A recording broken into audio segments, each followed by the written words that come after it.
I see in front of my eyes that Lubavitch was constantly, we're very, very good at being Mekarev people. We're Mekarev people. We bring them into Lubavitch, make them Lubavitchers, we put on the black hat on them, they grow the beard, she puts on the sheitel. But then there's a problem. The problem is that we are not taking care of them afterwards. Welcome everyone to the podcast HalachaU Rav. The purpose of this podcast is to bridge the gap between Rabbonim and Mashpim and the Anash community. I am doing this with my friend Rebbe Bassman, who is the Menahel of several Halacha and Chassidus projects. Thank you, Levi. Baruch Hashem is a shlichus that I have the exposure to many prestigious Rabbonim and Mashpim who are often not given a proper platform. This podcast, HalachaU Rav, will give a voice to these Rabbonim and Mashpim to share their thinking, their hashkafa, Chassidus, a deep dive into their backstory to help uplift the entire community. Please consider subscribing, liking, commenting, and sharing, because that helps the algorithm bring it to more people, which changes lives and brings Mashiach. Raskin Ep.4, R.Raskin, for joining us in this fourth episode of HalachaU Rav. And I guess when Levi and I first had this idea, we didn't know where it was going to go, but literally wherever I go and any chaver I have ever encountered or have not encountered is I'd say probably 75% of Lubavitch in North America are watching these interviews somehow. I don't know how, on Spotify or on YouTube. So and the feedback I've been getting has been, we want to have access to the high quality people, Rabbonim and Mashpim, that are not promoting themselves, and we want to hear their voice and we want to go deeper. So Yasher Koach for joining us on this fourth episode, and this startup idea, and Yasher Koach. So just a brief introduction to Rabbi Raskin. Some of this information I got from Chabadpedia, which Rabbi Raskin and I don't share a lot in terms of our resume, but somehow we were both added to Chabadpedia. I don't know who added my name over there, so it's probably 76% accurate. So Rav Raskin was a Talmud in the Kollel of Rav Aroin, Olav Shalom, for over 10 years. And he then served as a Rov in Kvar Chabad Beis. And in 2009, his current Rabbonos is in the city of the Anash community of Petach tikva. He also previously served 2019. What? 2019. 2019. Okay, thank you. 2019, he became a Rav in Petach tikva, and he currently serves as well as a dayan on the Bezdin of Rabonei Chabad. After 17 years of intense learning, he took all the tests of the Rabbanut, Halochos Shleima for Rabbonos and Dayanos, which we'll talk about in more detail. And as well, about 2 years ago, the two of us partnered on a project to start Kollel-Kollel Chabad, which has over 150 aspiring and experienced Rabbonim and Shluchim learning sugyas of R.H. and Yeridea for basic Rabbonos, basic community Rabbonos. And we are honored that he's joining us to understand kind of what inspires him and how others can learn and get chizuk from that as well. So Yasher Koach. Rabbi Raskin, being that you live in Eretz Yisrael, you can really feel the situation, what's going on in Eretz Yisrael. How are you doing, and specifically, how are the little kids coping with the constant needing to go to the shelters? How is that going? Okay, so first of all, Baruch Hashem, we're all doing fine. So the city which we live in Petach Tikva, is more the center of Israel, and sort of more in the center, more the northern part of the center. So we were hit probably less than other places, a lot less than other places, but it is a challenge. Meaning to say, just Friday night, at 2 o'clock in the morning, we started to run down with all the kids to the shelter. We live in an apartment building on the third floor. The shelter is in the first ground floor, so we used to run down. So it's always 90 seconds. So we have enough time to get there. But just think about it, running down Friday night, 2 o'clock in the morning with 8 kids, making sure you didn't forget everyone, running down to the shelter. Then as you hear the siren, all of a sudden you say, 1 second, it's not from here. It's a little bit, it's from the next city over. This was so quiet, so we were able to hear the siren from the next city over. And then false alarm, run back, go back to bed. So that's, I would say, part of life. I'm saying here in Shul, middle shiurim, sometimes running to the shelter, but Baruch Hashem, we're doing okay. It gets like everything, it becomes sort of a routine. My parents came to visit for Pesach this past year, and they were like shocked. Well, life is like normal here, but the way it's in the news, it seems so different. There's regular life. Everything is happening here. Obviously, there are certain areas which are in the north or in the south at the time, which are a little more challenging. But here, Baruch Hashem, more or less things are okay. Obviously, there are many soldiers which are falling and many captives, and everyone knows someone who knows somebody. It's not like people who you don't know. It's like there's a Lubavitcher soldier who just fell on Shabbos or Friday. This guy in Shul knows his parents, and this guy was with him in 770 a little bit. So everyone knows someone. There isn't something which you don't know the people. You know the people. You connect someone other connected to it. But in general, Baruch Hashem, life is moving forward. And again, hope the government will be strong here, and Hashem, the Rebbe will continue doing nisim, and will be the complete victory, B'ezrat Hashem. In the last month, was it like a weekly occurrence, a couple times a week, a couple times a month that you had to run to the shelter? So the last month, things. So right before Tishrei, meaning it was right before Rosh Hashanah. I guess it's just before a month. That's when the October 1st. That was when the Iranians striked here. That was the most intense. That was like an hour and a half, which you were supposed to be the whole time in the shelter. At least in our area, that's what was the most. That was the most intense. But and since then, and it's interesting actually. I wasn't even at home. My wife was at home together with all the kids, and I happened to be in Shul doing community work, whatever it was. And so I was here at the shelter myself, and they were together, all by themselves together in the shelter as well. That happens as well. That was then, and then since the war with Hezbollah got intensified over the last month, so there were a few times which we had to go. It was actually since Lag BaOmer was the last time we had to go to the shelter here. So from Lag BaOmer till now it was very quiet, and all of a sudden the last month it intensified again. Wow. We'll post in the show notes, but Rabbi Raskin gave a shir to the Kollel about Halochos that were related to the interesting halachas that came up during the wartime. If you're middle of Shemoneh Esrei and the siren goes on, where do you continue from? The gather of Oinus and the other questions that came up when Simchas Torah just came out, and people had shilas, how to contact relatives, and so on and so forth. So, unfortunately, these times kvetch us to come up with these halachas that are not often dealt with.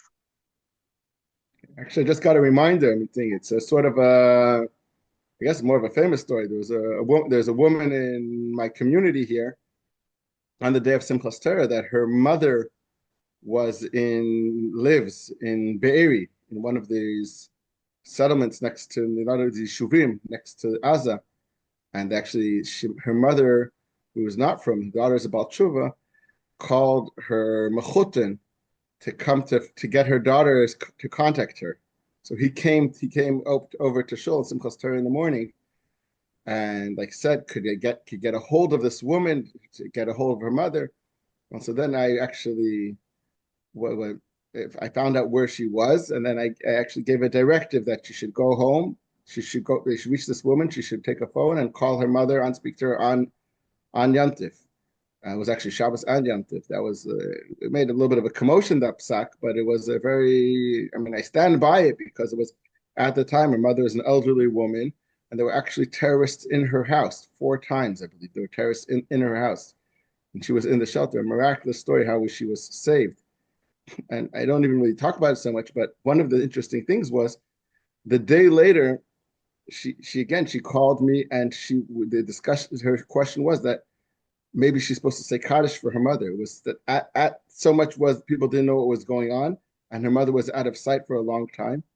And then Baruch Hashem, miraculous nissim, she made it out from there.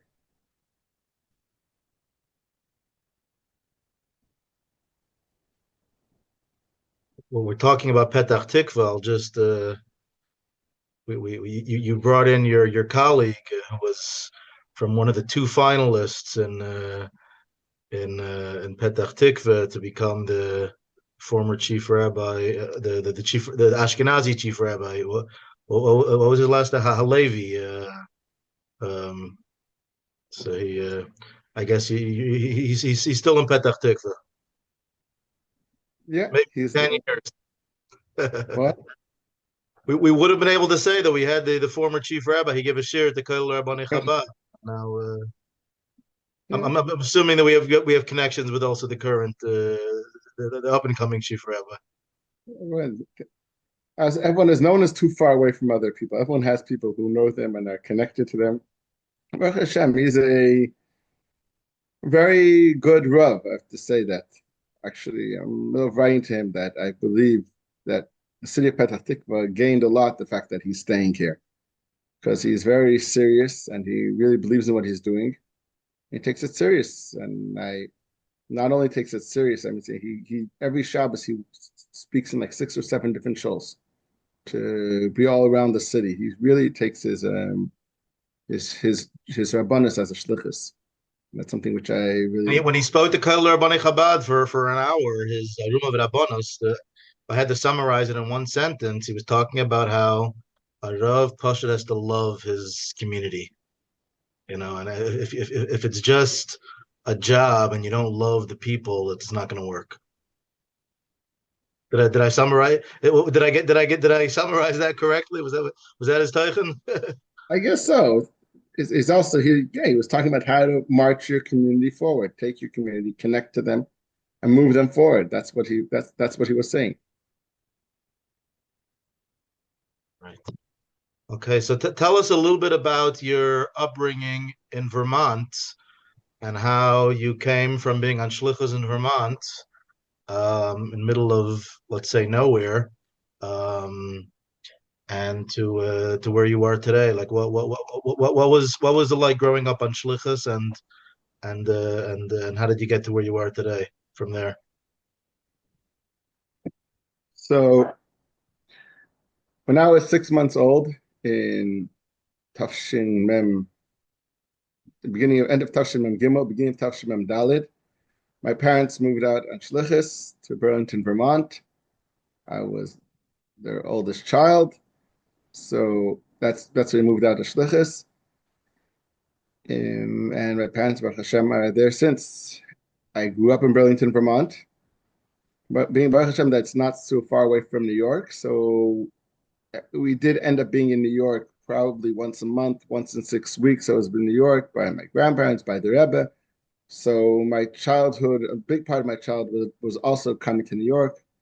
I used to come into the class of all the Torah for a week or 2 weeks every time I came to visit. So, Baruch Hashem, I experienced that as well. The Vermont, I don't know if all of you know, Vermont is what's today is a lot more than what it was back then. Meaning to say, it was very, we call it a small community shlichus. It was probably from the first small community shlichus in that level. Small, minyan always running after the 10th person of the minyan and everything which that includes. Saying when didn't go to normal school until the end of 5th grade, I guess you could say. Not only that, I'm saying there was no such a thing of online school at that time. So I learned with the Bachar, an hour, and my father an hour, with some Israeli woman for an hour, and for this for an hour, and that for an hour. That's what the learning was. But Baruch Hashem, my parents would always make sure that I was up to the same level be'erich as the class in the Torah or wherever the school was, to see that we were keeping it when they started to learn Gemara. So I started to learn Gemara, but that's basically what it was. In the end of Tafshin Nun Daled, actually went away from home, went to New York for 2 months, and then afterwards in Tafshin Nun Hey, went away to more consistently to Montreal. So and I don't know, the challenge of sending a child away from home. Someone just asked me about it today as well. Sending a challenge the child from home at 11 years old, 10 and a half years old. It's definitely something very difficult. And I know it's difficult from the parents, but I could say also from the child's aspect. There's a certain type of hardship to it. You're living in a family. Sometimes it could be even an uncle or an aunt, or it could be a distant relative, or just a boarding family. There's a lot of difficulty to it. But Baruch Hashem, that's part of the Shlichus, and it's one of the challenges of Shlichus, and that's what I did. Went to Montreal for a few years, and then continued to other yeshivas afterwards. Interesting, my father, when he was in Morocco, he also had there was a discussion then when he should go away from home, and he wanted to leave a little earlier. His mother wanted him to stay longer, and they wrote to the Rebbe, and the Rebbe gave an answer, something on the lines of Ema Banim Smecha, that to listen to the mother should be happy, and the child should stay more time with his mother before he goes away from home. So that's then, and I guess that's shluchim all around the world today. My siblings as well. So many of them have to send away their children at certain ages. Today we have online school, makes it easier, but that's definitely one of the challenges of shlichus. When my grandfather went on shlichus to Morocco, so at the time, his father came into Yechidus to the Rebbe right after the wedding, and he told the Rebbe, "I hear the Rebbe is sending my son to Morocco. A few questions?" And one of the questions which he said is, "What's going to be with the chinuch of my grandchildren to be?" And the Rebbe told him a line, something on those lines of "Das laz to mir," that leave to me. That was the answer that the Rebbe told him, that the chinuch of the children leave that to me. And obviously, it doesn't mean the parents don't have to do anything; they have a lot what to do. But there definitely are the brachas of the Rebbe for the chinuch of the children, for those that are going to Makomis Merchakim, any place, and with all the challenges which are there. This podcast is sponsored by Kollel-Kollel Chabad, community of experienced Rabbonim and aspiring Rabbonim. The last year and a half, we've been learning Hilchos Nida, Taras HaMishpacha. Prior to that, we studied the Halochos Tfilas Kelim and Agalas Kelim. Those that would like to join Kollel-Kollel Chabad after the month of Tishrei would be a good time, fresh time to join. We are starting the halachas of mikvois, dinei chafifa. After Pesach, we're going to move into hilchos mikvois proper. So those that would like to join and get access to all the tools of Kollel-Kollel Chabad, as well the previous sugyas, the tfilas kelim and agalas kelim. We're going to be starting hilchos chafifa, then we're going to do a 2-month chazar of the whole hilchos nida, and then jumping into hilchos mikvois after Pesach. See a link in the show notes. Schedule an interview with the Rosh Kollel if you have further questions. I continue the story, or don't stop. So I don't know where to continue, but okay. So went to yeshiva. I was in yeshiva Tani Yeshiva in Detroit. Then afterwards in Olei Torah. In Olei Torah, I learned by Rabbi Galitsky, and then afterwards I learned by Rabbi Yisrael Friedman Olav Hashanim. I must say that Rabbi Yisrael had a very strong impact on me, Rabbi Yisrael Friedman. I don't know what it was, but something by his shir that year of Shir Daled Al Torah, being by him, the Hachava of Torah, Limud Torah. It had a very strong impact on me. Then after Shidad, we went to Shlichus to Betzalel, to your town, to Chicago. And the Sifta, I was in Shlichus there. I don't know if that was the year that was definitely a very good year. And I would continue to Morristown, to Smicha in Morristown. And then after Smicha Morristown, I went on Shlichus in the summer to Mayanot. And when I went to Shlichus in the summer to Mayanot, I actually did the first Heichal Shlomo test. In other words, we learned in Morristown, Mechbasa B'chol of Yeridea, it's a regular Sibheter. Then I stayed for the summer for 4 months till Cheshvan, and I took the test, Heichal Shlomo, the first Heichal Shlomo test that I took. Afterwards, continued back to New York, came to 770, and 770 Bachak, and started learning continue Halacha, Hilchos Shabbos, and before I knew it, I got engaged and married to my wife, who is an Israeli girl. And I moved to Eretz Yisrael and entered the Kollel here and continued on the path of Heichal Shlomo. Amazing. You mentioned Yisrael Friedman kind of gave you an inspiring look in Torah. Was there anyone else that inspired you in Torah? Any other Maggid Shirim? I always say, Rabim Heim V'Yev Shalafoitam. Every Maggid Shir had his special touch. I mean, can't say that. I can't say there's one Maggid Shir that to him, that's my mentor, sort of, to say on those lines. But definitely throughout the years, from Yeshiva Ktana, Shivik, there are many teachers who I appreciated, I enjoyed, and had a strong impact. Each one on their way from Ashbim to Maggid Yishuim. Now, who would you say is your biggest? Who are your top 2 or 3 poskim that you turn to with, when you have Shveta Shilas, or who would you consider to be your Rabbonim Muvhakim in Psak, as of today? So I think today, in the world of Psak of today, we don't have really very few. Maybe we have very few people who are it's a kolboy. The whole Torah is by them. In general, you have people which are experts at certain tchumim, and you try to find those people in that tchum who you're able to speak to and relate to. That's how I find it. And saying in the days when I was able to speak to Rabbi Aaron, then he was a yid who was versed in Kol Torah, and you could have a conversation with him from minute to minute, from one subject to another subject, and it was mamish geshmak. That was one of my most geshmak things which I do with him. Amongst the many things, I write this weekly article in the Weekly Farbrengen, and it doesn't get written every week. It gets written once in 4 weeks, right? 4 weeks at a time. And at the time, I used to have the 4 articles, and I used to go up to him, and I used to talk to him about each of the 4 articles which I'm going to be writing. And it could be in 4 different subjects. From one article to the next article, how should I be machmir, be mekel?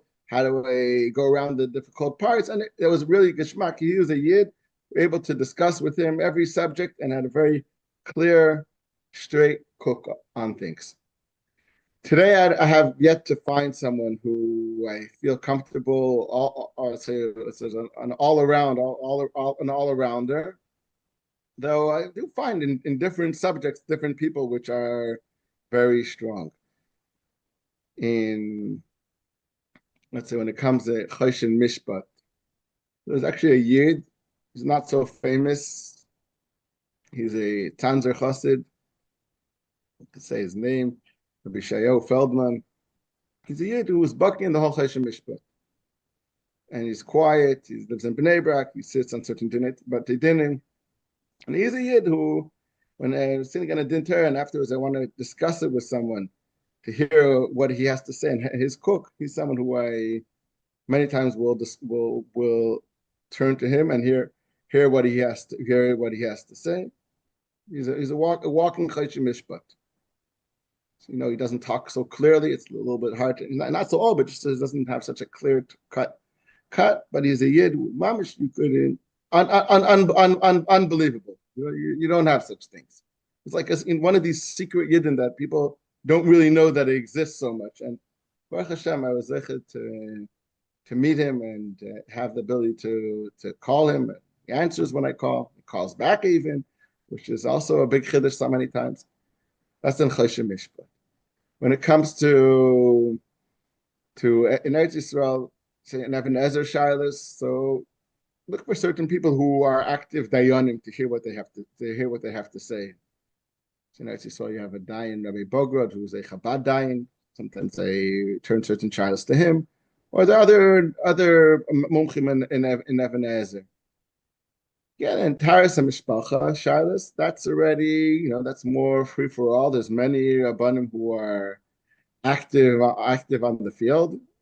You try to see the people who are on top of the situation to reach out to them. When hear some, obviously, you have Rabbi Farkash, who's very, very big mumche, and that's one of them. And there are others as well. In Bnei Brak, I learned many years by Rabbi Belinov, who's the son of Rabbi Lando, the Rav Merkazi of Bnei Brak. Actually, by him I learned Taras Mishpacha, I learned Maris by him. So many times I reach out to him to hear his psak as well. It's always very geschmack. Earlier on, years ago, I used to also many times ask questions to Rabbi Ashkenazi, Olav Shalom. He was a very big Yodin and has a very quick way of addressing things, which is also a certain very, very, very, very geschmack to ask him shalos and to hear his answers. Many times because Ashkenazi Alav Shalom was a mechadish. He wasn't conventional. A lot of the Rabbonim are conventional according to the Sefer. Ashkenazi had diyukim and was like different than everyone else. So as speaking the aspect of a kollel in German also was very geschmack. You hear psak Ashkenazi, everyone goes, are you for it? Are you against it? Do you agree with it? You don't agree with it? Always when a psak Ashkenazi came out, it made a lot of what we call tzisa, made a lot of movement because it was a chiddush and yes, accepted, not accepted. Till today, these psakim have a interesting chap to it. Like, for example, by Shava Brachas, do you say Shava Brachas till on the seventh day? Or not, before 24 hours. On the seventh day, do you say Shabbos? Yes or not? Or many things like that, which he had his take on things. You recently mentioned a story you had with your father in terms of balancing shlichus and learning and the importance of learning. Can you you know what story I'm talking about? Can you share that story? A minor from the Rebbe? It could be. Is that I'm not sure if it's Shlichus.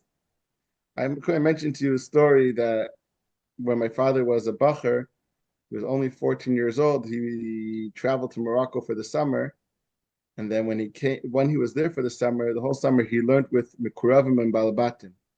That's what he did for the summer. It was actually his brother's bar mitzvah. And then in Elul, when he came back to New York, he wrote a Dach to the Rebbe of all the people that he learned with.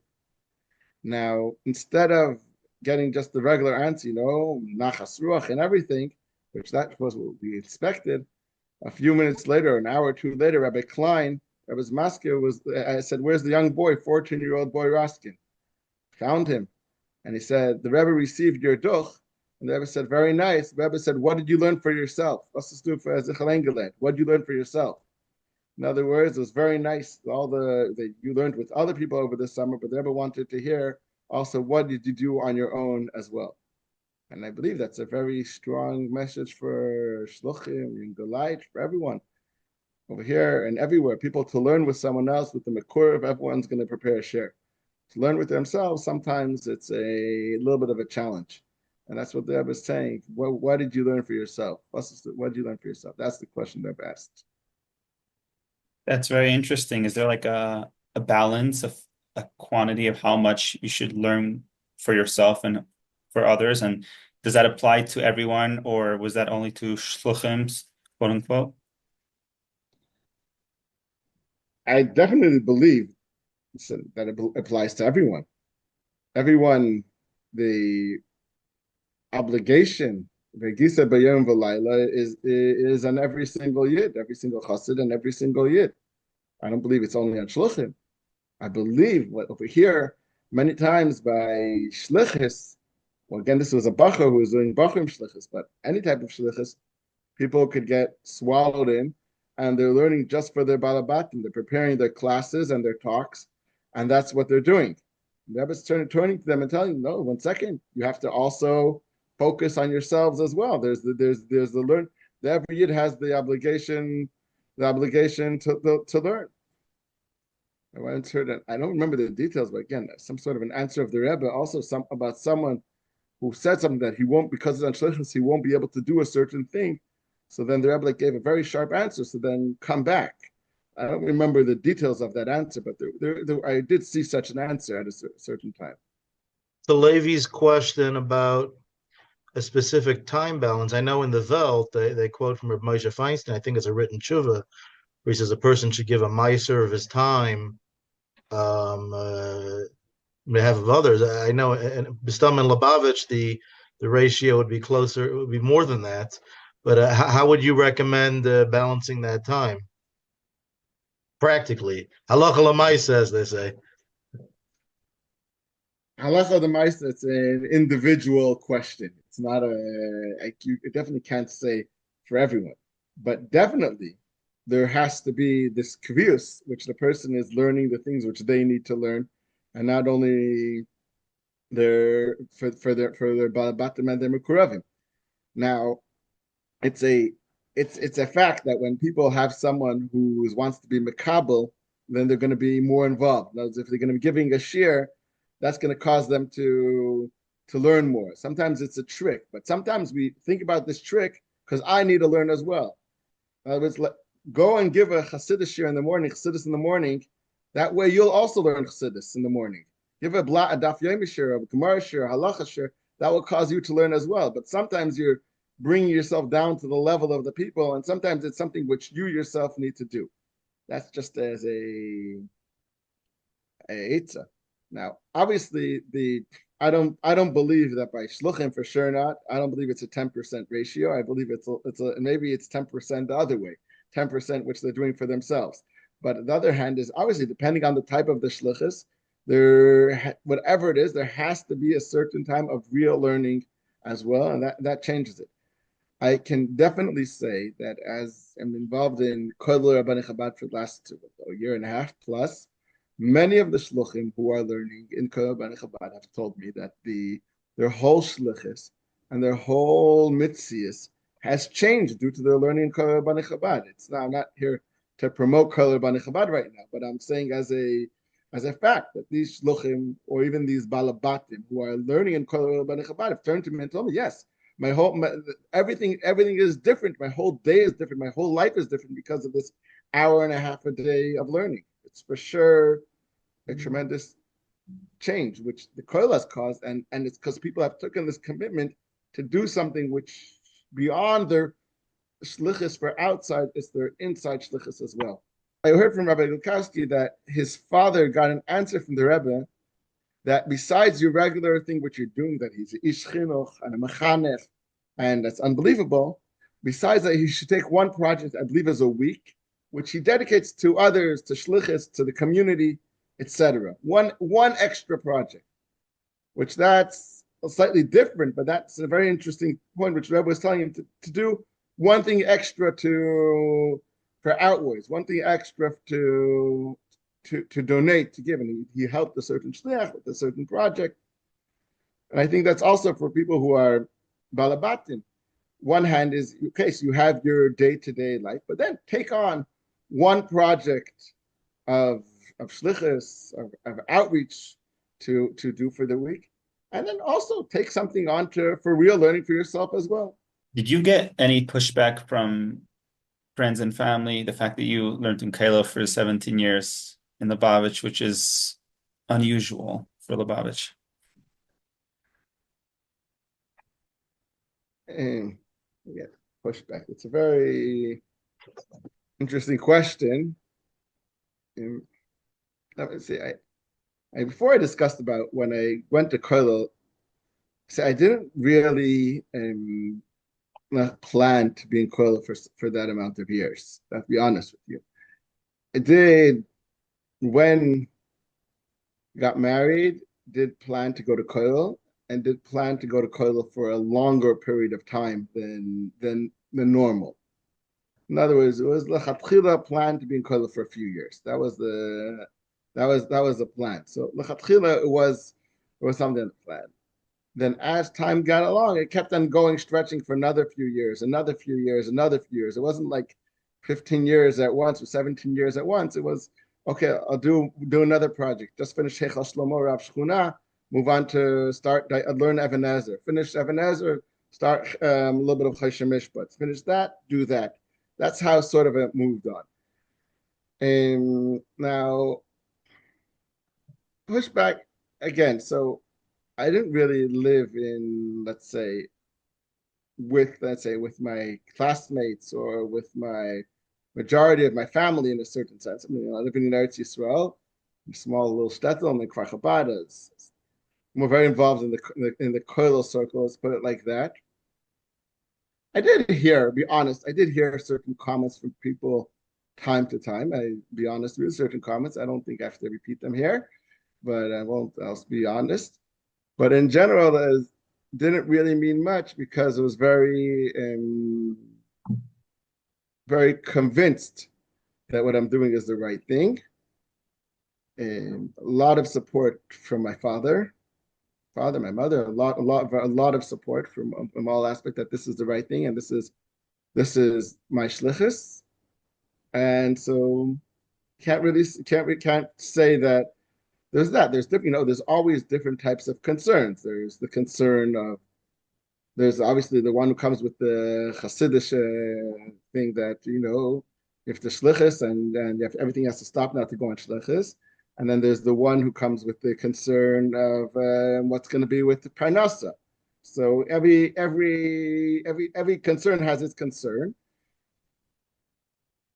I also must mention that Rabbi Aaron was also very strong in convincing me or to stay on, even as certain offers came up over time. Said, don't leave yet, Kollel, continue as you're able to continue for longer. Continue for longer. And he would constantly say that if you're going to be in Kollel for longer, when you're going to come out, you're going to be able to give more. The shlichus, which you're going to be able to give, is going to be more quality, what you're going to give over to other people. The podcast HalachaU Rav is sponsored by Kollel, the Lomdei Dach. Revolutionize your limud Hasidus with Misgeres, the study Hasidus based on sugyas. Kollel, the Lomdei Dach, is starting its 5th sugya, and the sugya of Hod B'Sholem. And we'll be spending a number of months on that sugya, learning the sugya with Rabbi Farkash and the Rosh Kollel, Rabbi Yosef Klein, dissecting the sugya and its background, the haskalah and the avodah, piece by piece, to learn and chazer and discuss and farbrang about the topic, avodah shiurim, practical osiyah shiurim, and you will walk away with a completely new appreciation for Hasidus. Try out this Kollel. Take your Hasidus to a whole new level. KollelDach.com. I'd love to hear you continue, but let me just interject with Bashkacha Pratis. This Shabbos, I was, I was reading from Mighty V'Rabbi Harav Wagner. They printed 4 volumes of his stories and farbringings. So I was reading Parshas Nayach. So he heard firsthand a story with Nachman Bernhard. It's printed in the first volume, page 14. So he tells a story over there. The Rebbe, between back and forth, him and the Rebbe, about he wanted to go to Kollel, and the Rebbe wanted him to become a rabbi already in South Africa. There was a line over there, which I wrote down here. The Rebbe says, "You have no right to sit and become a Talmid Chacham. you wanted to go to Kollel in Eretz Yisrael. So so a lot of people are going to be watching this, and I want you to speak more specifically, because there is clearly a dilemma, in outside of Lubavitch. Anyone that takes a shteller, sat in Kollel for close to 10 years, and if you're going to become a dayan, you said at least for 20 years. So I agree that practically, to really have high caliber Rabbonim and dayanim, the shortcuts don't work, and crash courses crash, as they say. But this is clearly, the Rebbe really pushed the other way, very to an extreme. And even our big Rabbonim that went to Kollel, it was like, 2-3 years. I just bumped into Rabbi Kalmanson, here in Pittsburgh. He was here for Yonta from New Haven. I said, "How many years did you sit in Kollel?" And he said, he didn't even go to Kollel. He went straight to teaching and becoming a Rosh Hashiva. So practically, what would your advice be to someone that really wants to become a serious Rav? And the practical side, obviously, the Dinamominus in our community, we're not funneling money towards this. We're putting $50 million a year to Chabad, to build 5,000 Chabad houses, not the Shtel Rabbonim, which is a separate problem. But just assuming someone was able to make the dollars and cents work from the hashkafa, philosophically and hashkafa-wise, those that are reading the Rebbe's Shlichus and the Shlichus from the Chofs and the Lamids and the Mems, how can someone rationalize 17 years in Kollel from the Rebbe's Sebrenta fire? We need to do this. How could someone make a decision to take the path you're taking? Again, I'm not pushing back that it was the wrong thing, but like practically, how could someone take a takeaway? I want to be a Rabbi Chaim Hillel Raskin, and I'm gonna raise money to sit in Kollel for 10 years. What would you say to that young man? All right, so you're definitely asking a hard question, and this is part of the Indian of, for sure, Asel Chorav, that you have to be misyayitz with others to see if for you this is the right thing in today's age. That's number one. That's what I think. That's first and foremost. Regarding, you see that the Rebbe definitely had a taiva. The Rebbe says that there should be younger light sitting in Kollel and learning. The Rebbe says it's his taiva, and a sikha of, but something which the Rebbe strongly wants and desires. Which year? I believe Tafshin Lamed Gimel. Top up Tafshin Lamed Gimel, if I'm not mistaken. The Rebbe says 150 years there was no Kollel in Lubavitch, and he's the one who started it. And this is his taiva, that there should be a Kollel in Lubavitch. And should take younger light, which are totally focused on learn. Says a few on Gemara, a few on Nigla, a few on Chassidus. That's one thing. And more so, I guess, and behemshich to that, obviously, I'm finding something interesting. A lot of people said that they were in Kollel, and when they asked the Rebbe to stay in Kollel, the Rebbe told them to continue. When they asked the Rebbe, maybe I should leave, then the Rebbe told them to leave. That's a certain thing which I heard from observation that certain people said. The second they asked them maybe they should leave, then the Rebbe told them to leave. I guess that could be very, say, parshanut, what exactly that means. Now, for sure, being in Kollel long term is not meant for everyone. Aside inside the all the aspects of it, it's for sure something which is not meant for everyone. However, when this question came to me, and I spoke to those who I spoke to, they said, in my particular situation, that is the right thing for me to do, to continue on and to, let's say, continue pull through with the whole track. Now, I could say that one of the things which, at least, because when I went into this, the goal was, we say by Rabbi Kiva, nichnas b'shalom yatsa b'shalom. The goal when it came in was to go out, wasn't to be stuck there in a certain sense. But the point was that at the end to go out on a shlichus or more of a abundant shlichus than a regular shlichus.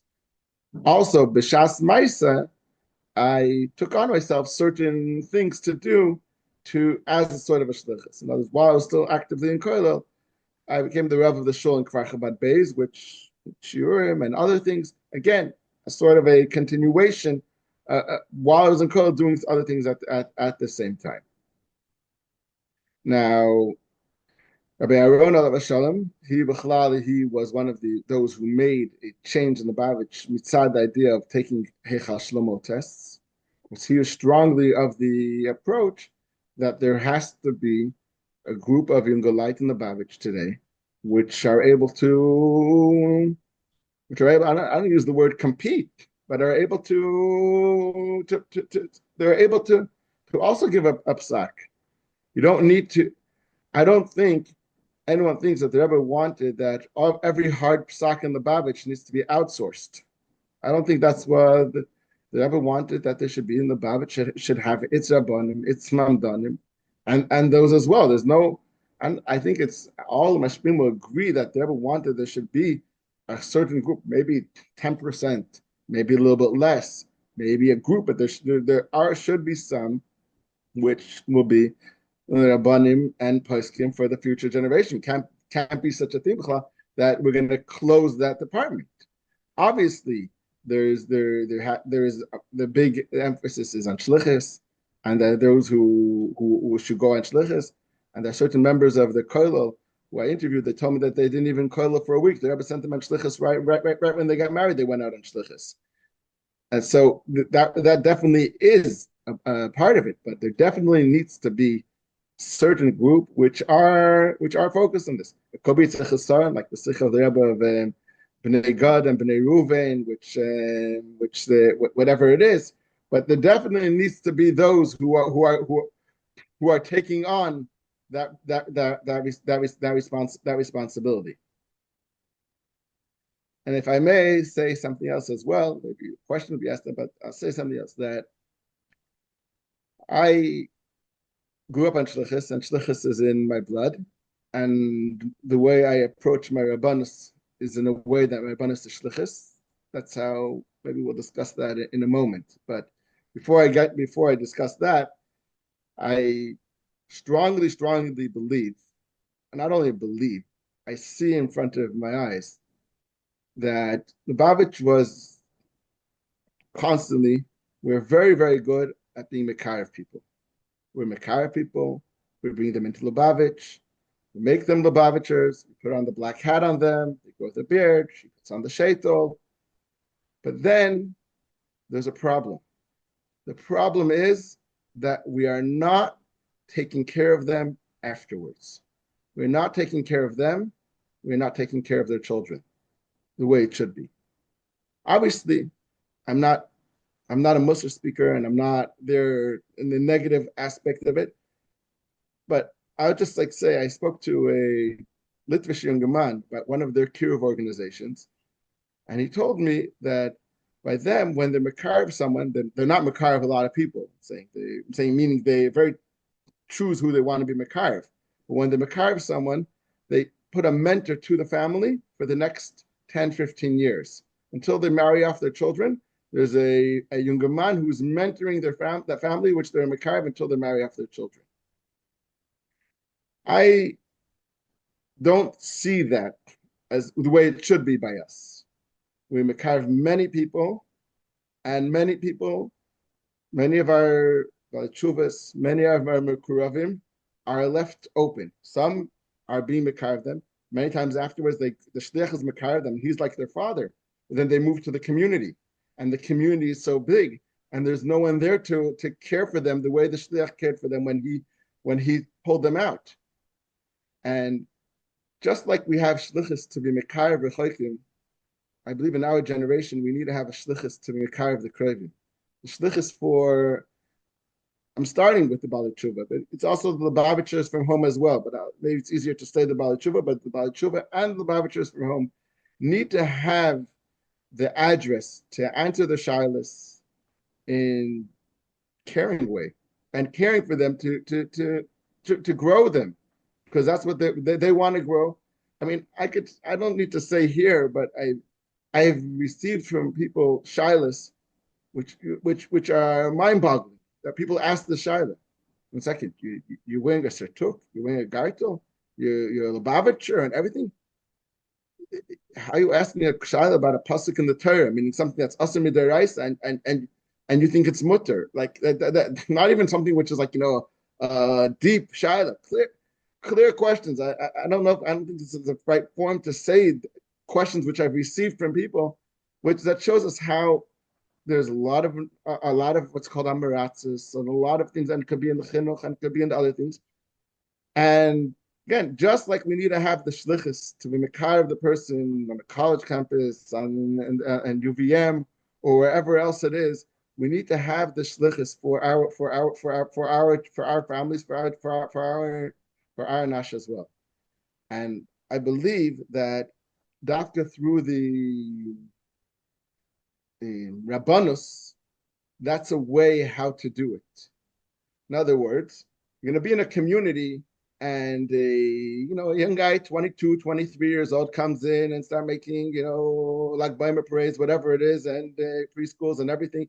It's very, very nice. But the guy who's 40, 50 years old, he looks at him, or 60 years old, it's a little cute guy in town.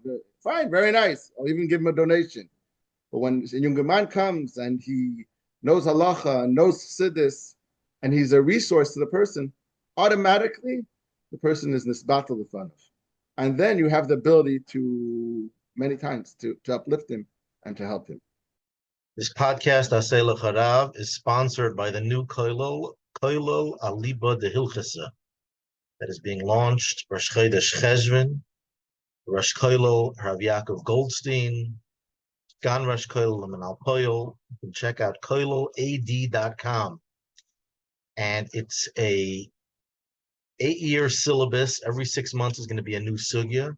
The first sugya is going to be on the subject of avelos, end of life questions, bikur chaylim, and it will be about a 2-hour per week commitment of chavrusa learning, and two weekly live shiurim and other resources to really have a serious kviyas itim and halacha at a high in-depth level, learning the Shulchan Aruch inside with accountability. So it's a serious kviyas for someone that's busy, that wants in-depth learning with the background. Every 6 months is a new topic. You can see in the show notes a link to schedule a conversation if you have further questions. Kollel-Kollel.com. Before Levi asks you about the takeaway, I just want to, we're going to definitely have to have a part 2 to this conversation, but in 1 minute or 2 minutes, the Rebbe told many to get Yodin Yodin. And generally, most of the courses, or maybe all the courses that are currently available in Lubavitch to learn Dayanos, as they call it, 18 months here, 2 years there. What would you say what the Rebbe meant when he asked people to learn Yodin Yodin?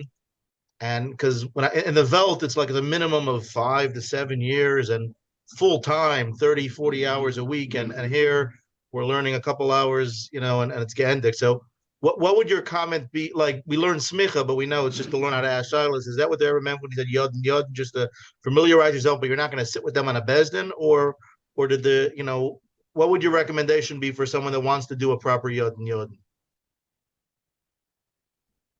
So first of all, what the Rebbe meant, I'm not the person. I don't know what the Rebbe meant, what the Rebbe wanted. I could say, and I think this is very important for this conversation, this also goes back to the previous questions which you've asked me. In Tafshin Lamed Vav, Lamed Zayin, Lamed Ches, the Rebbe sent many shluchim to Eretz Yisrael. I'm sure many of you know. There was a group of Bachrim, there were married couples, and they were in Eretz Yisrael. They moved, half of them were in Sfas, half were in Yerushalayim. And after the Rebbe sent them to Eretz Yisrael. After 2 years, 3 years, So the question is, okay, fine, we're here. We were in Kollel for 2 years.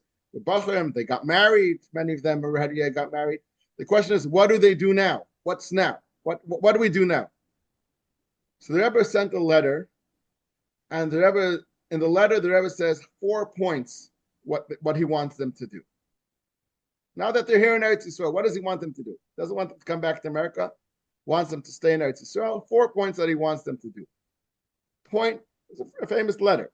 Point number 1, Dayanos. Number 2, Rabbonis. Number 3, Shlichus. And number 4, whatever you could get involved in. That was the answer which the Rebbe wrote to them. Now, Eretz Yisrael in Dayanos. Dayanos means here Eretz Yisrael. Dayanos is a serious thing. So that's first of all answering to your previous questions of what the Rebbe's list of what he wants. That's what he wanted from them at least. Does that mean for everyone? I don't know. I assume not. But that was the list he wanted from them. And Dayanos means Dayanos. Now, I'm not here to talk against programs or other types of Dayanos or things like that. Everything has its mila. I definitely don't like to talk negative. I can say for sure that Hechel Shlomo Dayanos is very special. It doesn't mean that everyone who did it is unbelievable, and it doesn't mean that everyone who didn't do it doesn't know what they're talking about. This fellow, which I mentioned before, this rabbi who I learned a lot from in Chayshim Mishpat, he did not do Hechel Shlomo Dayanos. Or Mendel Shafran, which I did a lot of Shemesh by him, also did not do Hechel Shlomo Dayanos. But today, in today's day, Hechel Shlomo is a very good way of how to achieve. It's not the only way, but it's a good way. Why? Because it's a very serious test, broken up, systematic, so it's a real challenge. That's why it's a very good way of doing it. You could do it well in other ways as well, but today it's a very good way of how to do it. It proves that the person actually learned. Now, what's so important? So important is like when the Shaila comes out. So I know a lot of they learn Tain Vinitan, they learn part of Schiras Poelin, but maybe it's from the other 500 simanim in Shulchan Aruch, which or 400, not 500 simanim, but I'm saying the other 400 or the other 350 simanim in Shulchan Aruch, which address the Shaila. And you know what? If it could be because you didn't learn it, you don't even know that Shaila is really has something else involved in it. Meaning, if you don't have the whole hektif, you don't have the whole wide look of it, there are going to be things which inevitably you'll miss. Now, that doesn't mean that everyone who learned the whole Chayshim Mishpat or the whole Even Ezer knows everything, and people will definitely forget and you'll definitely miss points. That's for sure. But the chances of getting it right grow much more if you actually learned it. It's not fair. It's not right for a dayan to sit on a din Torah if he didn't learn Chayshim Mishpat. You didn't learn Chayshim Mishpat. You didn't learn Chayshim Mishpat properly. I hope you're not causing someone to lose money. I'm saying you can't only rely on Siyata Deshmaya. You know what I'm saying? I hope you're being honest. And being honest, it means you have to know what Shulchan Aruch is saying. And the way to know what Shulchan Aruch is saying is to have been around the block. When you've been around the block, a lot of things come up. A lot of times, again, when I was in Torah, I have a good friend who's also a Rav in Bnei Brak, Rabbi Chaim, we learned together in Kollel for many years. So when a din Torah comes up, sometimes we sit on din Torah together. Even when we don't, sometimes I'll say, "Okay, how did din Torah? This is the shayla. What I believe the shayla is around this simon. Which other simanim do you think the shayla also covers? In other words, to see what the discussion is, what the rate is, because the shayla could have a few different aspects to it, especially if it's a complicated story. You know, there could be a prod of ribis in it, a prod in schiras poyalim, and another detail in there, and a detail in hava. You have to put the whole picture together. The way to put the whole picture together is to have been there and gone through the Chayshim Mishpat. That gives you the ability to do it. Now, obviously, that's not it. You require a lot of shimush, and require, obviously, the one who learned it needs to understand what they're learning, and v'chule. But a big part of it is to do it. That's why You know what I'm saying? If you want to, give a nice share on a subject, you learned the subject, you give a nice share, but to give a true psak, you have to have been around the block. Okay. What is the takeaway you would like the Anash community to take away from this interview?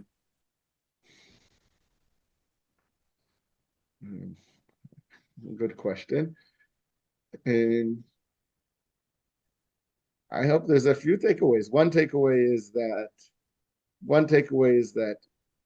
the importance of learning and to encourage people to learn, the young generation. We definitely need to have many more Rabbonim and people who are involved in Halacha, and people have the ability to support them. Support could either be physically or could also be sometimes emotionally. That's definitely something important. And also another takeaway is that today, I believe as I mentioned before, the gap between Rabbonis and Shlichus somewhere or another mixed together. And many Shluchim, as Baruch Hashem, the communities are growing, are becoming small Rabbonim. And on the other hand, Rabbonim are also Shluchim, and everyone has to realize that community is a Shlichus as well. A Rav is not only a Shaila machine to answer a Shailas and to be Masad Kiddushin. A Rav is someone who is there to build the community and build the people. I hope Rabbonim, the community of Rabbonim, will be successful in that. Let me just conclude. First of all, Grayson Yashakayach Rabbi Raskin for your time. I just want to make an appeal to the general wider Anash community along the lines of what Rabbi Raskin said, is that, Bez Hashem, Kollel-Kollel Chabad is growing. Rabbi Raskin and I are in the talking stages of an idea to create Kollel-Kollel Chabad. We are looking for supporters. It's going to be a much smaller, exclusive group of those that are going to spend 5 or 6 years on Even Ezer, another 8 or 9 years on Choshen Mishpat. We are looking for supporters. It's not a huge amount of money, but to build something like this, we do need support. And Baruch Hashem, we have some supporters, and we're looking for more. So Yashakayach, we're coming from Parshas Bereshis and Simchas Torah to bring this kayach and energy and achlatas to be channeled into Kollel-Rabonei Chabad, Kollel-Aliba Dehilchosa, Lomdei Dach, and those that want to get involved in this new idea of Kollel-Kollel Chabad, please reach out to me, rabbib.bassman@gmail.com. Agreis and Yashakayach. Thank you very much for having me. If you've reached this part of the video, you probably enjoyed it. Please consider donating a video or many videos. Help us continue doing these amazing interviews. Or you may do it in honor of someone, in memory of someone. It's all good. Hope you enjoyed, and see you in the next video. Hey there, do you know anyone that needs coaching? Or do you know someone that needs coaching? Well, you're in luck, because I'm starting to coach now. And first session is free. Yes, you heard right, free. You can get a taste of my style by my first few videos. It's pretty good. You can reach out to me at levisocialhome.com, which is also found in the description.